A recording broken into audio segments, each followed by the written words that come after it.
আসসালামু আলাইকুম। আমরা তো আমাদের অনেকটা সময় সামাজিক যোগাযোগ মাধ্যমে আর কি লস করি, বা আপনি এখন এই ভিডিওটা দেখছেন, হয়তো বা আপনার অনেক মূল্যবান সময় নষ্ট করে আপনি এটা দেখছেন, বা আপনার অবসর সময় এটা দেখছেন। আপনি কিন্তু চাইলেই আপনার সামাজিক যোগাযোগ মাধ্যমকে শিক্ষার জন্য বা নতুন কিছু শেখার জন্য ব্যবহার করতে পারেন। সাধারণত আপনি আপনার অবসর সময়কে সামাজিক যোগাযোগ মাধ্যমটি ব্যবহার করে ওই সময়টা কাটান। সেই সময়ও যদি নতুন কিছু শেখার কাজে ব্যবহার করেন, তাহলে ওই সময়টা কিন্তু আপনার কাজে লেগে যায়। অর্থাৎ আপনাকে নতুন করে একটা কিছু শেখার জন্য ওই সময়টাকে আর কি ব্যবহার করতে হয় না।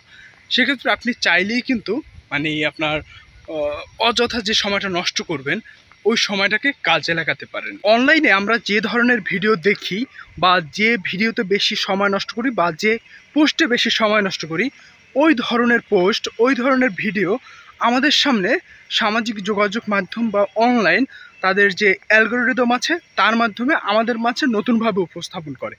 তাই আপনি যদি ধরুন একদিন 20 থেকে 30 মিনিট আপনি একটা ভিডিও দেখলেন, একটা টপিক অর্থাৎ শিক্ষামূলক হতে পারে, আপনি আহ, কোনো একটা অ্যাওয়ার্ড উইনিং শো দেখলেন, হ্যাঁ, আপনার সামনে ওই অ্যাওয়ার্ড উইনিং যে শো আরও নতুন নতুন আছে, সেগুলো আপনার মাঝে উপস্থাপন করবে।